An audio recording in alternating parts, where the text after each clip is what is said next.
Entendendo a Bíblia em boa companhia, poucos, mas escolhidos. No tema de hoje, trazido da lição da Escola Sabatina, Fazendo Amigos para Deus, nós vamos ver que Moisés foi repreendido por Jetro, o seu sogro. Está em Êxodo, capítulo 18, verso 17. O sogro de Moisés, porém, lhe disse: não é bom o que fazes. Por que será que Moisés foi repreendido? Vamos entender o contexto. Moisés estava conduzindo um povo escravo do Egito para a sua liberdade prometida por Deus para Canaã.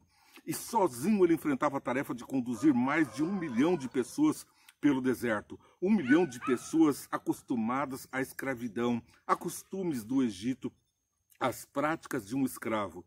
E ele, que tinha sido criado no palácio, dentre os reis, na elite, agora também tinha passado seus anos no deserto e aprendido com Deus a humildade e a mansidão. Agora conduzia aquele povo. Mas as dificuldades eram muito grandes, dificuldades culturais, dificuldades pessoais.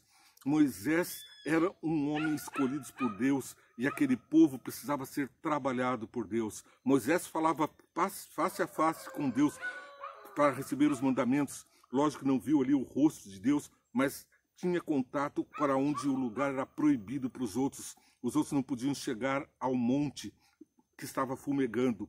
E para Moisés, Deus disse: sobe, e deu os mandamentos. As diferenças eram muito grandes, mas Moisés estava desfalecendo. É o que nós entendemos quando continuamos o texto. Não se assustem. Êxodo 18, 17 continua: não é bom o que fazes, sem dúvida desfalecerás, tanto tu como este povo que está contigo, pois isto é pesado demais para ti. Tu só não o podes fazer. Ouve, pois, as minhas palavras, eu te aconselhei, e Deus seja contigo. Representa o povo perante Deus. Leva as suas causas a Deus. Ensina-lhes os estatutos e as leis, e faz-lhes saber os caminhos em que devem andar e as obras que devem fazer. Aqui Jetro está dizendo que ele deveria dar as orientações gerais, a condução mais importante do povo. A tarefa mais importante era conduzir o povo a Deus. Mas precisavam passar pelo deserto, sobreviver, e sozinho ele desfaleceria e o povo esmoreceria no deserto. Procura dentre o povo homens capazes, tementes a Deus, homens de verdade, que aborreçam a avareza. Põe-nos sobre eles chefes de 1000, chefes de 100 e chefes de 10, de 50 e de 10.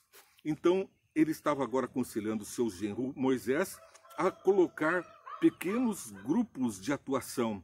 Nesses grupos de 1000, de 500, de 100, de 50, de 10, as pessoas tinham mais intimidade na sua convivência.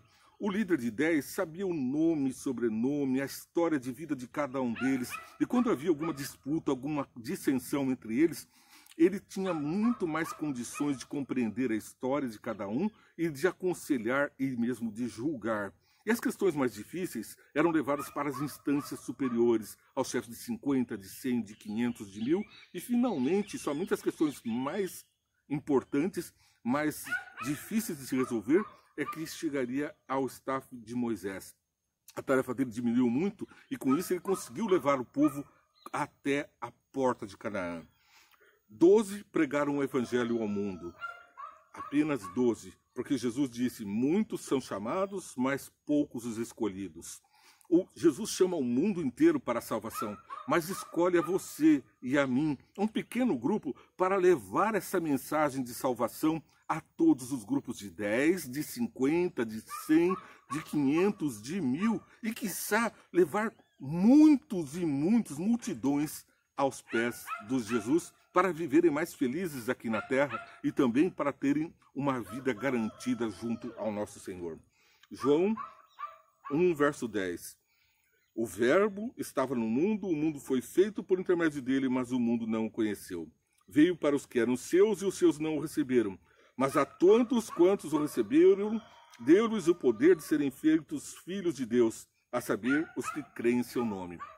Larga é a porta da perdição, mas estreito o caminho. São poucos os que escolhem crer no nome de Jesus de verdade. Porque crer no nome de Jesus não é apenas acreditar num ser que sai das fábulas para o conto de uma história. Não, é viver como se Jesus estivesse ao nosso lado. Crer em Jesus é crer que ele viveu, morreu por nós, curou, pregou e evangelizou, como nós também devemos fazer. Devemos seguir esses passos de Jesus e, se crermos, obedeceremos. Porque os que me amam guardam os meus mandamentos, ele disse. Obedeceremos quando ele disse: ide pregar esse evangelho a todo mundo. Então, todo o ensinamento de Jesus foi passado a 12 discípulos. Esses discípulos, homens de Deus, foram criados junto a Jesus como criaturas espirituais durante 3 anos e meio do ministério de Jesus. E depois, por 10 dias, foram cheios do Espírito Santo e passaram a multiplicar. Cada um deles formou grupos. Vejamos que depois Paulo, que veio a ser também apóstolo de Jesus, ele criou também seguidores, e Timóteo, Tiago, e ele escrevia aos Efésios, ele escrevia aos Gálatas, escrevia aos Romanos. Aos grupos que ele criou, ele também cuidava para que fossem alimentados com o Evangelho, mas tinha ali outros líderes de grupos. Por isso é importante que nós façamos uma comunhão de irmãos, uma liderança, porque mesmo as empresas estão acostumadas a dividir em chefias e subchefias, em departamentos, e esses tendem a fazer a mesma administração de Jesus, como o exército romano fazia, como o exército faz. Tem generais, cabos, soldados, batalhões, todos têm segmentos e prosperam, mesmo na vida material. Mais ainda, nós somos chamados porque uma multidão grita crucifica-o e abafa a voz de um. Mas quando esse um prega, ele faz grupos, vira uma multidão, e a multidão é a que vai gritar: ora vem, Senhor Jesus. Nós podemos inverter a história desse mundo, é para isso que fomos chamados, é para isso que Jesus veio. Nós precisamos perturbar as obras do mal nessa terra. Nós precisamos subverter o mal nessa terra, denunciar as obras do mal e atuar para que elas fracassem. Porque quando o mal planeja destruir as pessoas, nós intentamos, pelo poder de Deus, do Espírito Santo, de Jesus, pela graça de Jesus, elevar essa pessoa para um nível de cidadão celeste. Ele não está mais à mercê de Lúcifer, porque Lúcifer foi jogado na terra, mas nós estamos à mercê de Jesus Cristo, que nos resgatou. Não estamos mais de escravos do mal. Nós estamos libertos por Jesus para libertar os nossos semelhantes, porque senão já estaríamos no céu. Mas os nossos pecados que nos prendem à terra nos fazem semelhantes aos que estão em pecado, e por isso, compreendendo as obras do bem e a necessidade de libertação do mal, estamos aqui com a missão única e exclusiva de levarmos os outros também no caminho da salvação. Somos, portanto, feitos semelhantes a Deus. Poucos reunidos em comunhão e oração solidarizam-se corajosamente em trabalhos diversificados.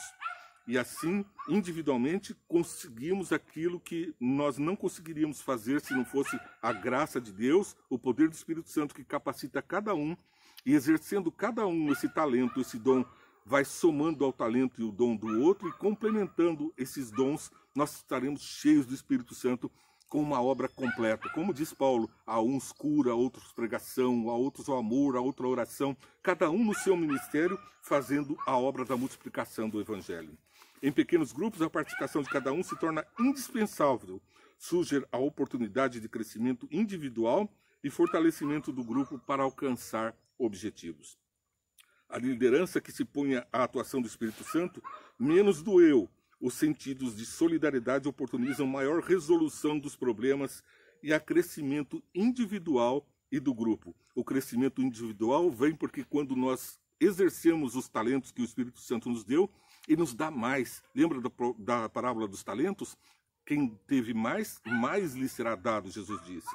Jesus escolheu um número correto para o fortalecimento da pessoa do pequenos grupos, 12. Esse é um número científico para atuação com uma grande influência. De 6 a 12 pessoas é quando uma pessoa mais consegue influenciar. Por isso ele colocou a família, o pai e a mãe e um núcleo de pessoas. O pai e a mãe influenciam e sigam no caminho de Jesus. Depois a família maior, os avós, os tios, os primos, ponhamos todos no caminho de Jesus, para que eles também sejam abençoados. E depois a nossa vizinhança, a nossa cidadela, o nosso estado, o nosso país, todos precisam conhecer através da bênção de um pequeno grupo. 12 discípulos. Marcos 6:7. Convocou então os 12 para junto a si e os enviou de 2 em 2, concedendo-lhes autoridade sobre espíritos imundos.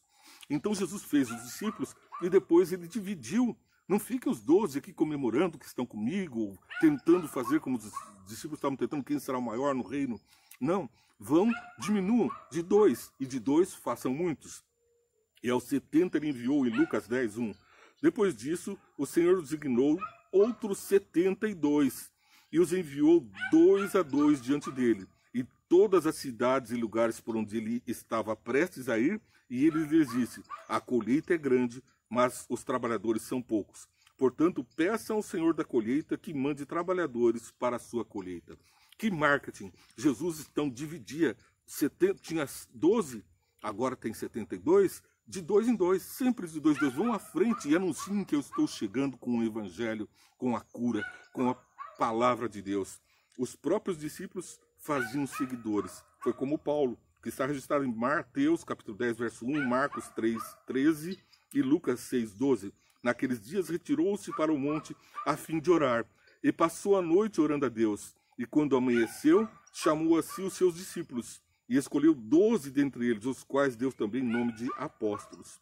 Jesus preparou e formou um pequeno grupo, onde a sua atuação foi eficiente em distribuir tarefas e dons do Espírito para cumprirem a missão de pregar e curar e unificar em comunhão com ele, tornando cada um apto a multiplicar seguidores.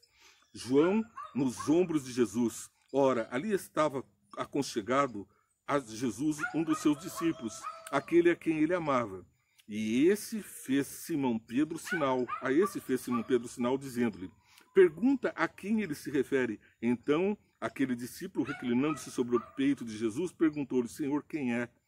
E agora eu inverto. Eles estavam falando de Judas. E eu pergunto: Senhor, quem é que vai seguir a tua comissão e multiplicar as bênçãos que o Senhor tem para esse mundo? Quem é que vai comunicar aos outros? Serei eu? Será você? Será esse grupo de pessoas que está seguindo esse programa? Não esqueça, o programa Vê e Entende vai ao ar todos os dias às 9 horas da manhã. Você deve seguir, compartilhar esse programa para que as bênçãos sejam multiplicadas. E também, 5 minutos, Vê e Entende vai ao ar às 8 com um resumo dessa programação. É uma programação mais rápida para aqueles que estão saindo apressados e que depois, mais tarde, poderão assistir o Entendendo a Bíblia em boa companhia. Vamos orar? Senhor Deus, muito obrigado pelas mensagens que nos deste, pela mensagem de que devemos estar unidos para que possamos ser fortalecidos e guiar muitos aos teus pés e sermos bênçãos para esse mundo, como bênçãos que eu peço para todos os que estão assistindo e para os amigos, para os vizinhos, para os grupos que se formam ao redor dos que estão sendo abençoados pela sua palavra. Guarda-nos do mal e livra a todos para que possamos ser luz no mundo e sal na terra, e manda-nos o Santo Espírito como prometeste. É o que pedimos em nome de Jesus. Amém. 5 minutos, Vê e Entende, às 8. E Entendendo a Bíblia em boa companhia, às 9. Multiplique.